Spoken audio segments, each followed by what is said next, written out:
Di video ini gue bakalan ceritain ke kalian experience gue pakai Infinix Note 40s selama kurang lebih 1 bulan terakhir. Kira-kira apa aja kekurangan dan kelebihannya? Buat tahu jawabannya lo tinggal duduk manis, siapin cemilan, dan tonton video ini sampai habis bareng gue Dendi. Dan langsung aja kita mulai videonya. Let's go! Oke, mungkin banyak dari kalian yang masih ragu atau bingung buat beli Infinix Note 40s. Cara Infinix ini ngeluarin barangnya mepet-mepet banget cuy. Dalam artian specs dan harganya mepet banget. Kalau kita lihat Note 40 series yang 4G-nya aja ada 3 series ya. Ada Note 40, Note 40s yang gue pegang ini, dan Note 40 Pro 4G. Kebetulan gue udah megang 2 dari 3 series tadi. Jadi sedikit banyak gue bisa ceritain nih pengalaman gue pakai Note 40 series. Khususnya Note 40s yang gue pegang ini. Yang pertama mungkin ada di desainnya ya. Secara Note 40 dan Note 40s beda banget kalau dari sisi desain. Emang garis desainnya masih sama ya, cuma buat yang nggak biasa pakai layar lengkung kayak gini mungkin agak worry kalau layarnya gampang pecah lah. Lebih gede kemungkinan kesentuh nggak sengaja lah. Terus kalau main game takut layarnya nggak responsif lah di bagian lengkungannya. Oke, mungkin experience gue sejauh ini pakai HP ini nggak pernah nemuin masalah tadi ya. Jujur aja gue agak resik buat pakai HP, jadi HP ini emang nggak pernah jatuh sama sekali. Tapi sepengalaman gue pakai HP yang layarnya curve kayak gini tuh kalau jatuh nggak tinggi-tinggi amat masih aman kok. Dengan catatan ya, lu juga mesti pakai casing yang ngelindungin layarnya. Kalau cuma pakai hard case casing yang bawaannya, gue jamin bakal lebih rentan pecah karena ya case kayak gini nggak ngelindungin layarnya. Walau perlindungan layarnya udah pakai Gorilla Glass ya.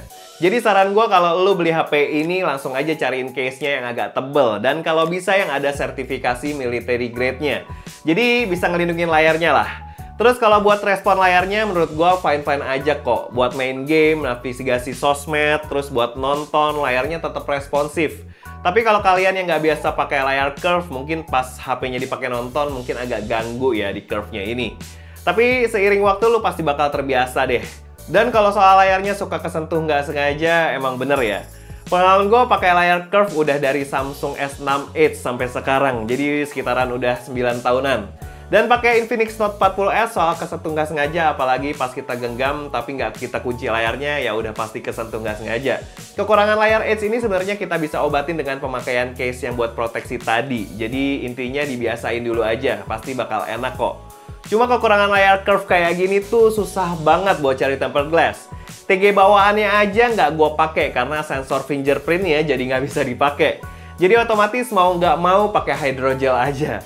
Tapi balik lagi ya, kalau dari segi desain sih kalian pasti setuju semua. Infinix Note 40s mungkin jadi salah satu smartphone yang punya desain terbaik di range harga 2 jutaan. Back covernya pakai bahan vegan leather warna hijau dipadu frame warna gold, kesannya tuh mewah banget.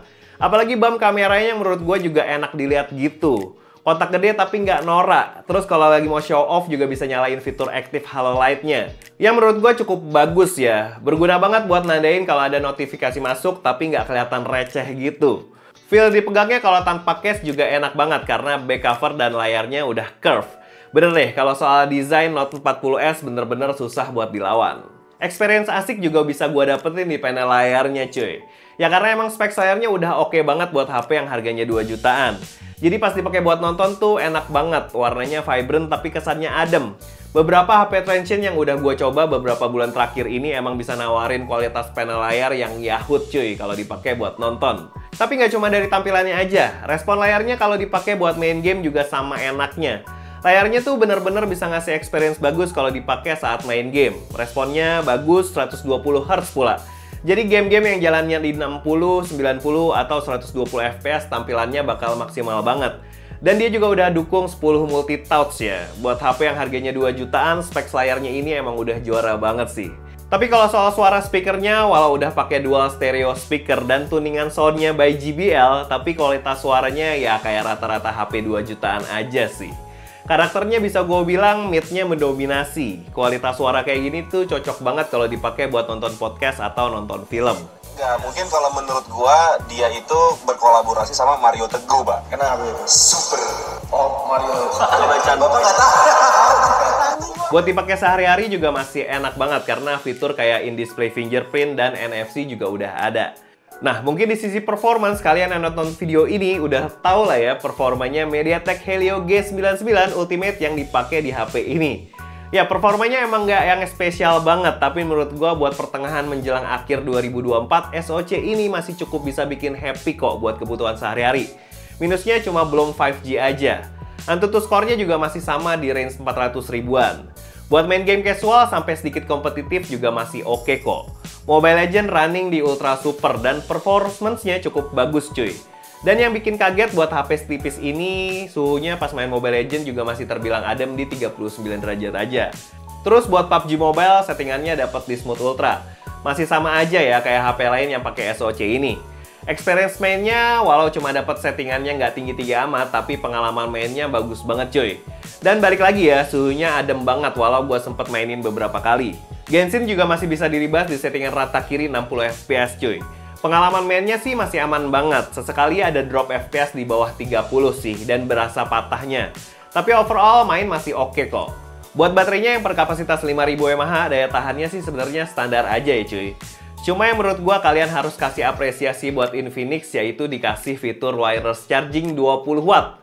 Dan di paket pembeliannya dikasih power bank wirelessnya juga, gokil banget kan. Tapi buat chargingnya dia turun ya, dari versi basicnya yang udah 45 watt, di sini tuh cuma dapat 33 watt aja. Nah, buat gua dari sisi kamera mungkin jadi salah satu pengalaman bagus saat pakai HP ini. Walau serba keterbatasan nih, karena kamera belakangnya cuma ada satu di 108 megapiksel dan belum ada OIS-nya, tapi pas dipakai hasil fotonya cukup bisa bikin happy kok. Warnanya vibrant dan masih khas tuningan Infinix yang sedikit warm dan kemerahan. Tapi buat detail, karena dia bisa pakai mode 108 megapiksel, jadi fotonya yang dihasilin tuh bisa sedikit di crop jadi lebih dekat buat hasil yang lebih zoom tanpa takut turun kualitas fotonya.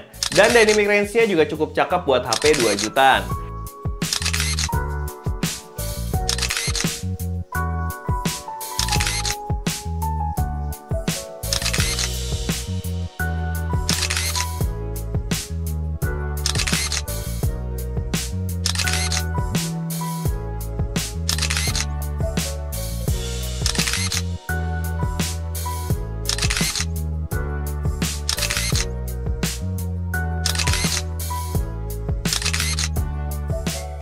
Experience pakainya mungkin sama kayak kameranya Tecno Pova 6 yang udah kita bahas di sini ya. Tapi kualitas kamera belakangnya nggak diimbangin sama kualitas kamera depannya yang 32 megapiksel. Rasanya tuh kualitas hasil fotonya masih bisa gue bilang nggak spesial ya. Karena buat skin tone masih agak meleset dan terkesan kemerahan. Detailnya juga nggak berasa tajam. Dan dynamic range-nya juga agak kurang di sini. Oke, ini adalah contoh video dari Infinix Note 40S di resolusi 1080p 30 fps dengan fitur Ultra Steady-nya on ya cuy ya. Jadi di sini Ultra Steady-nya bisa on di 1080p 30 fps aja, di resolusi lain nggak bisa. Jadi ini langsung gue hidupin aja dan ini kita lihat langsung kita bawa jalan stability-nya gimana menurut kalian. Nah ini tapi kalau misalnya dia di Ultra Steady-nya on, dia resolusinya agak turun ya. Jadi dia agak ada noise, terus warnanya juga jadi agak berubah gitu. Nah kayak gitu. Karena ini nggak ada OIS-nya, jadi gue langsung Ultra Steady-nya gue nyalain aja. Untuk dynamic range kayak gitu ya. Menurut kalian gimana? Untuk warna sebenarnya agak kemerahan sedikit ya dari aslinya. Tapi kalau buat hijau-hijau daunnya cukup akurat sih. Di sini lebih lebih saturated aja. Oke, ini kita mau jalan.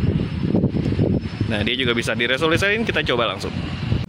Oke, ini masih di Infinix Note 40S di resolusi 1080p 60 fps. Nah, kalau kalian lihat, kalau misalnya dia nggak pakai Ultra Steady, dia cukup berasa goyangannya ya. Asik goyangannya. Cukup berasa gempanya. Nah, ini kalau kita lihat, sebenarnya sih warnanya cukup bagus ya. Malah lebih pucat di sini. Malah sedikit lebih pucat di sini. Tapi dynamic range-nya juga cukup bagus. Di sana masih kelihatan background sana tuh rumah. Nah ini bisa di zoom sampai 3 kali, enggak deh, sampai 10 kali bisa. Tapi udah kayak cat air ya kalau misalnya kita zoom ya. Jadi kita balikin aja ke 1. Oke, ini kalau misalnya kita bawa jalan kayak gini cuy. Jadi dia lumayan berasa getar-getarnya ya. Dan kita langsung coba di resolusi 2K-nya, dan ini juga bisa resolusi 2K. Ya, kayak gini di resolusi 2K 30 fps ini cukup berasa ya goyangnya ya. Jadi kalau misalnya kita jalan cukup berasa goyangnya. Jadi misalnya kalau kalian mau ngevlog, aktifin aja Ultra steady-nya karena itu sangat membantu sekali biar supaya videonya lebih stabil. Ini mic-nya juga dari handphonenya langsung ya. Dan ini anginnya agak gede, jadi menurut kalian gimana nih untuk noise cancellation-nya dari mic-nya Infinix Note 40S? Oke, kayak gitu ya warnanya juga ya. Warnanya sedikit lebih gelap ya dari aslinya, exposure-nya. Nah, kalau gue tambahin lebih keterangan jadinya. Nah, kayak gitu. Kita langsung coba kamera selfie-nya. Dan ini masih di Infinix Note 40S di resolusi 1080p 30 fps di kamera selfie-nya dengan ultra steady-nya on ya. Jadi ini agak nge-crop banget, jadi tangannya kita harus agak jauhin gitu baru bisa lebih bagus, lebih in frame ya mukanya. Tapi kalau misalnya kayak standar gitu, muka agak kelewatin frame-nya. Oke, kayak gitu. Ini kita sambil jalan aja. Skin tone-nya menurut kalian gimana? Detailnya menurut kalian gimana? Langsung aja tulis di kolom komentar ya, menurut kalian gimana? Bagus kan? Oke, kita langsung pindah ke resolusi 60 fps 1080. Nah, frame yang tadi tuh yang ultra steady-nya on kelihatan ya. Kalau misalnya ini kita ultra steady-nya kita off-in dan pindah resolusi 1080p 60 fps. Di 30 fps juga harusnya sama kayak gini juga. Frame-nya lebih bagus, lebih lebar ya. Dan menurut kalian gimana nih hasil suaranya, hasil mic-nya dari Infinix Note 40S menurut kalian? Karena di sini anginnya juga lumayan kenceng ya, nggak kenceng-kenceng banget tapi lumayan. Detailnya, skin tone, menurut kalian gimana? Kita coba di resolusi lain ya. Nah, kalau ini di 2K 30 fps. Menurut kalian bagaimana? Ini goyang-goyang banget tapi ya. Tapi di kamera selfie harusnya sih nggak terlalu beda-beda jauh sama handphone lain karena jarang ada OIS kalau di depan. Dynamic range-nya juga masih cukup bagus ya, di belakang masih cukup kelihatan. Untuk HP 2 jutaan. Oke, kita langsung balik ke studio ya karena ini udah resolusi paling tinggi di kamera selfie-nya. Ya, balik studio. So, buat HP yang slogannya anti gabut serba ngebut yang sekarang harganya 2.749.000, menurut gue cukup oke ya kalau kalian yang demen HP yang punya desain mewah. Layar curve yang kualitasnya bagus dan kameranya yang buat foto-foto masih bisa diandelin. Link pembeliannya udah gue taruh di kolom deskripsi kok. Tapi kalau kalian demen HP yang performanya super kenceng di 2 jutaan, mungkin ada beberapa pilihan smartphone lain yang lebih menarik. Dan ya udah segitu aja cerita pengalaman gue pakai Infinix Note 40S selama kurang lebih 1 bulan terakhir. Makasih banget buat kalian yang nonton video ini dari awal sampai akhir. Jangan lupa like video ini kalau suka dan share video ini ke teman-teman kalian yang membutuhkan. Jangan lupa juga buat subscribe channel ini kalau belum, follow juga IG dan TikTok kita. Gue Deddy pamit. Ciao. Feel-nya premium banget.